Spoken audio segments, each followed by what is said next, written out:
नमस्कार दोस्तों। The Hindi hub में आप सभी का स्वागत है।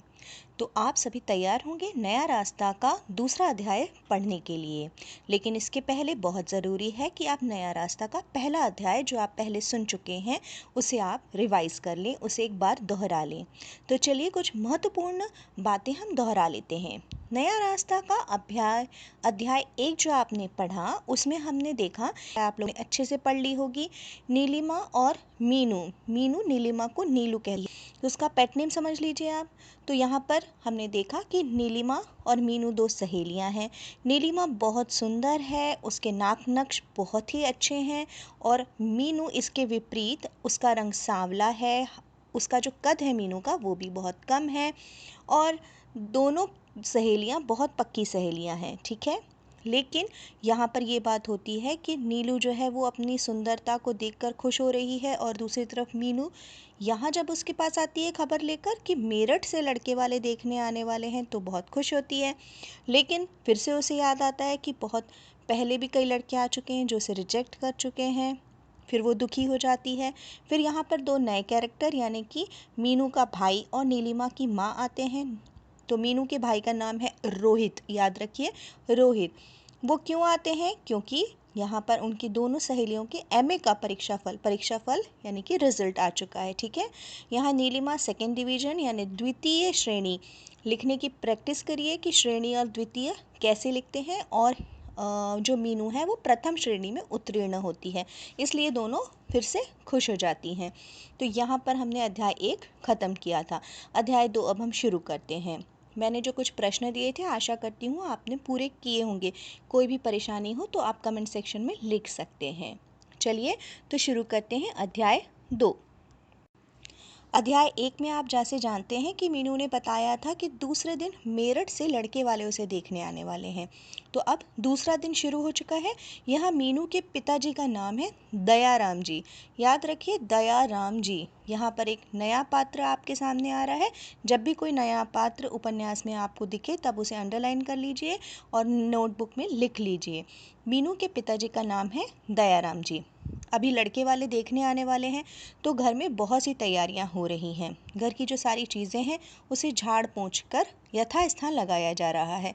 झाड़ पोंछ कर यानी डस्टिंग करके यथास्थान मतलब जहां उसकी जगह होती है वहां पर रख दिया गया है। एक मध्यम श्रेणी के व्यक्ति की हैसियत के अनुसार बैठक को विशेष रूप से सुसज्जित किया गया है।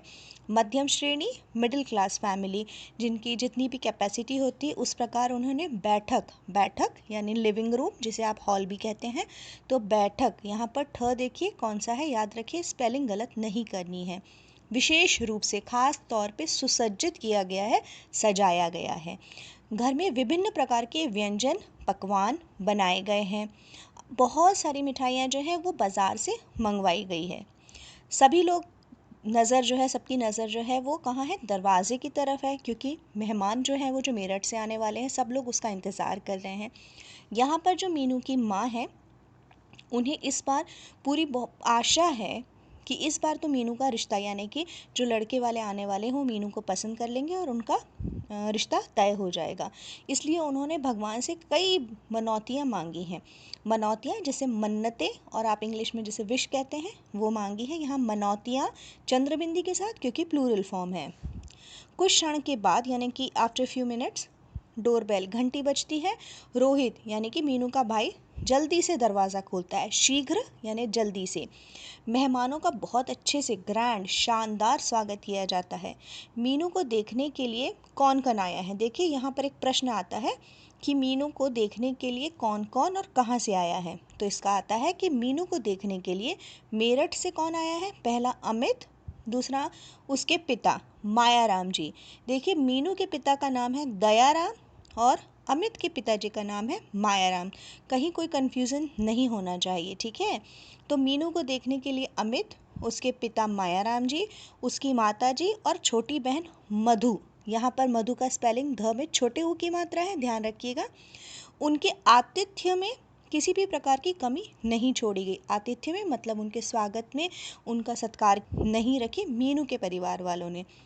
सभी ने ऐसे उनका स्वागत किया, ऐसे वेलकम किया जैसे कि घर में देवता आ गए हैं। यानी आप समझ सकते हैं कि उस ज़माने में जब ये पुस्तक लिखी गई थी तब ऐसा था कि जब लड़के वाले आते हैं तो हम लड़के वालों को भगवान की तरह मानकर उनका वेलकम करते हैं, उनको बहुत अच्छी चीज़ें खिलाते हैं, घर बहुत साफ़ सुथरा रखते हैं। तो इस तरह से यहाँ एक नया क्वेश्चन फिर से बनता है। कुछ क्षण के बाद मीनू कमरे में प्रवेश करती है। प्रवेश में देखिए श जो है वो आपको श लिखना है, स नहीं। प्रवेश करते समय मीनू के हाथ में क्या क्या चीज़ें हैं? तो मीनू के हाथ में है सौंफ और इलायची, ठीक है। तो मीनू जब कमरे में आती है तो उसके हाथ में क्या है? सौंफ और इलायची। मीनू का रंग आपको पता है कि कैसा है? सांवले रंग। सांवले में स के ऊपर चंद्र बिंदी है, याद रखिए। उसने किस रंग की साड़ी पहनी है? गुलाबी रंग की साड़ी। वो कैसी लग रही है? बहुत सुंदर लग रही है।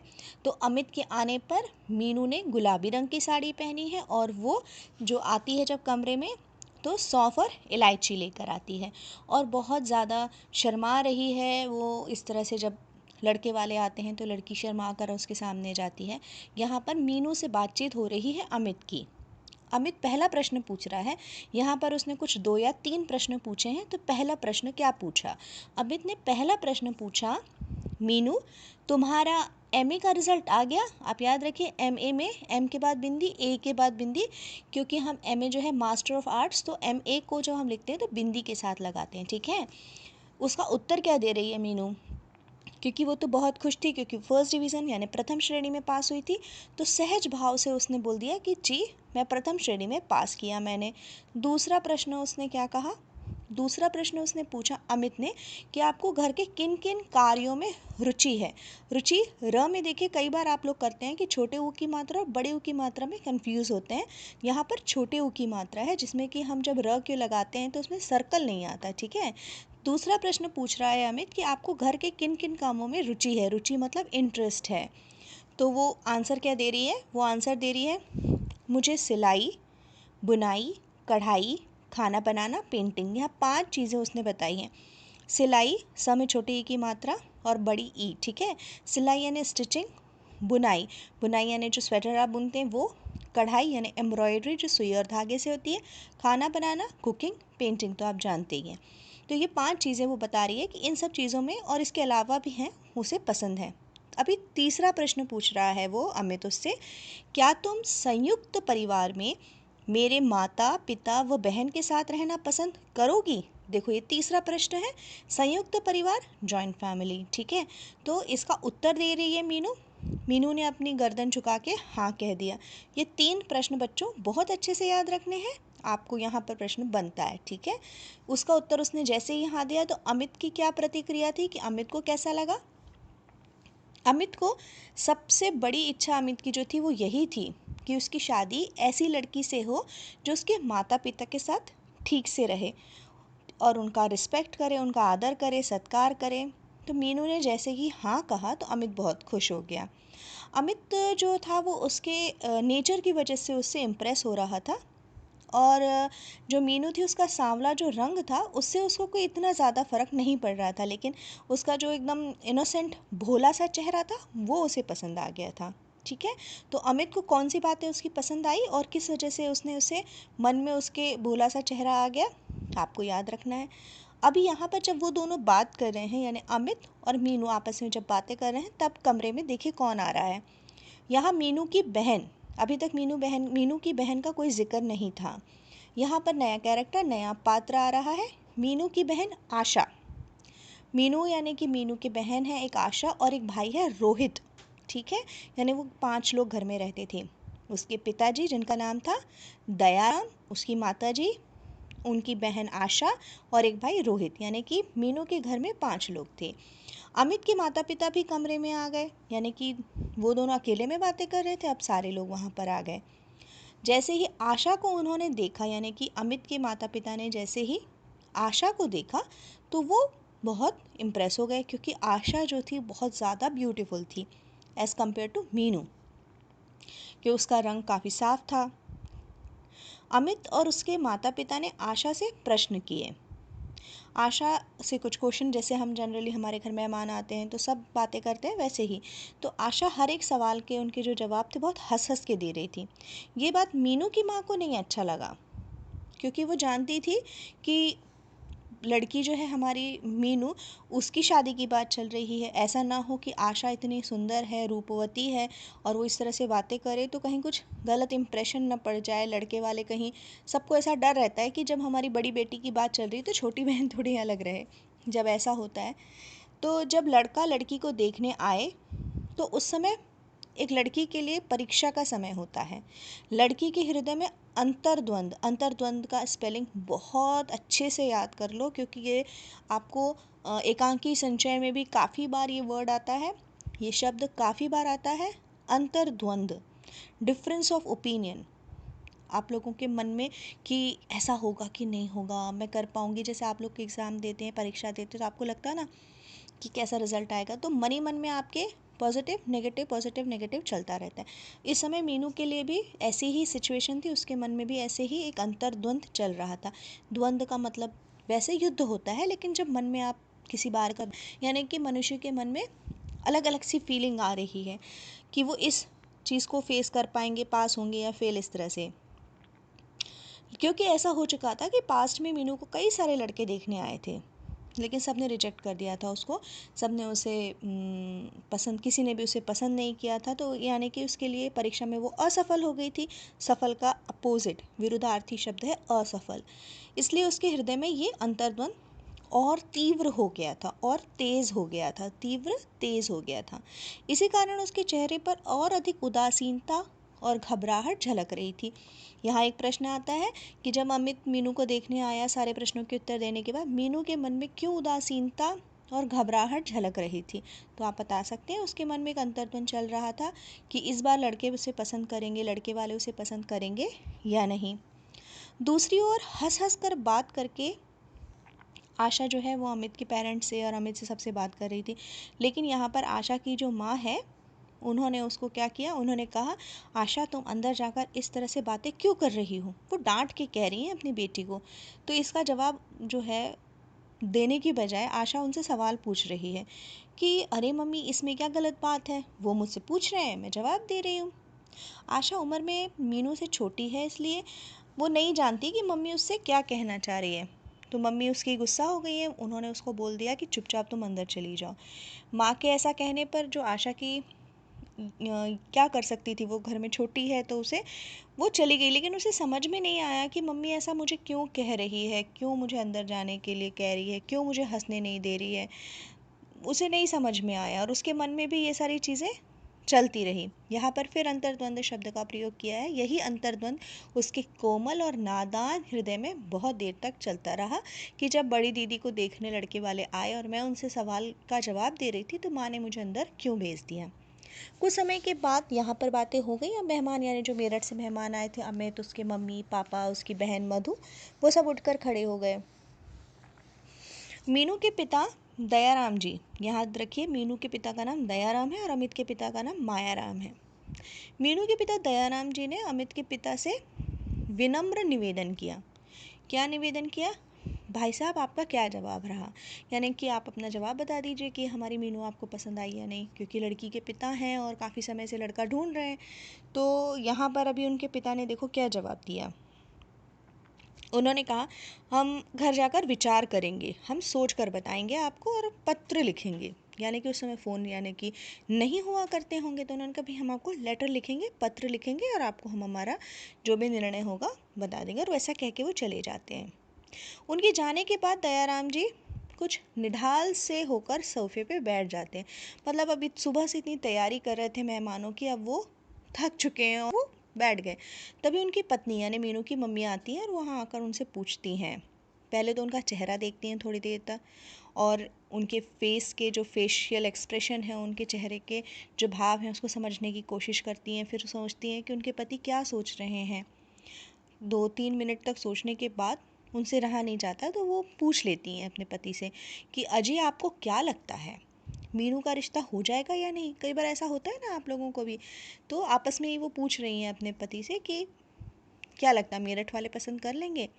तो पिताजी जवाब देते हैं कि अमित मीनू से जो बातें कर रहा था उससे लग रहा है कि काफ़ी देर उसने बातें की, तो लग तो रहा है लेकिन अभी कुछ कह नहीं सकते। वो कह रहे कि हाँ, हमारी मीनू देखने में अच्छी भी लग रही थी, उसकी बहन भी साथ में बैठी हुई थी, परंतु हमारी जो लड़की मीनू है उससे ज़्यादा सुंदर दिख रही थी। यदि आपकी किताब में दीख का स्पेलिंग गलत लिखा है तो उसे करेक्ट कर लीजिएगा। आपके पेज नंबर 5 पर हाफ पेज पर आप देखेंगे, यदि मैं जहाँ पढ़ रही हूँ वहाँ में द की बड़ी की मात्रा है, आप उसे करेक्शन करके छोटी की मात्रा लगाइए, ठीक है। वो कह रही हैं कि वो कंपेयर कर रहे हैं कि जो अमित की बहन थी मधु, उसके कंपैरिजन में हमारी बेटी मीनू तो आज सुंदर दिख रही थी। देखो मीनू, अभी यहाँ पिताजी क्या कह रहे हैं, देखो मीनू की माँ, अच्छा ही है यदि ये रिश्ता हो जाए, जैसे तो वैसे जहाँ संजोग होगा वहाँ पर हो ही जाएगा। मतलब ये शादी ऐसा माना जाता है कि भगवान तय करके भेजता है, तो वो कह रहे हैं कि अब भगवान के हाथों में सब छोड़ देते हैं, जो भगवान को मंजूर होगा वही होकर रहेगा, जो भगवान की इच्छा होगी वहाँ वही ही होगा। उनकी पत्नी कह देती है कि हाँ ये भी ठीक है। इसी बीच मीनू भी अंदर कमरे में आशा के पास चली जाती है, यानी आशा को उसकी मम्मी ने डांट कर कमरे में भेजा था, अब मीनू उसके पास चली जाती है। माँ के कहने पर आशा कुछ उदास हो गई थी, परंतु मीनू को इस बात का आभास न होने दिया कि माँ ने उसे डांटा। दोनों बहनें हैं, मीनू के लिए आज बड़ा दिन था, इसलिए उसकी छोटी बहन ने कुछ नहीं कहा कि आज मम्मी ने मुझे डांटा। आशा मीनू की प्रशंसा करते हुए बोल रही है, मतलब उसकी तारीफ कर रही है, प्रशंसा कर रही है। छोटी बहन बड़ी बहन की कि दीदी आज तो आप गुलाबी साड़ी में बहुत सुंदर लग रही थी। तो मीनू कह रही है चल हट, मजाक क्यों कर रही हो। वो कह रही नहीं दीदी, मजाक नहीं, मैं सच कह रही हूँ। अच्छा चल, तुझे तो अच्छी लगी, परंतु क्या पता, अब वो कह रही है क्या पता क्या, जिन्हें पसंद आनी चाहिए उन्हें तो अवश्य ही पसंद आई होगी। यानी कि वो जो बहन है उसकी आशा, वो कह रही है कि आप ज़रूर मेरठ वालों को यानी अमित को ज़रूर पसंद आ गई होगी।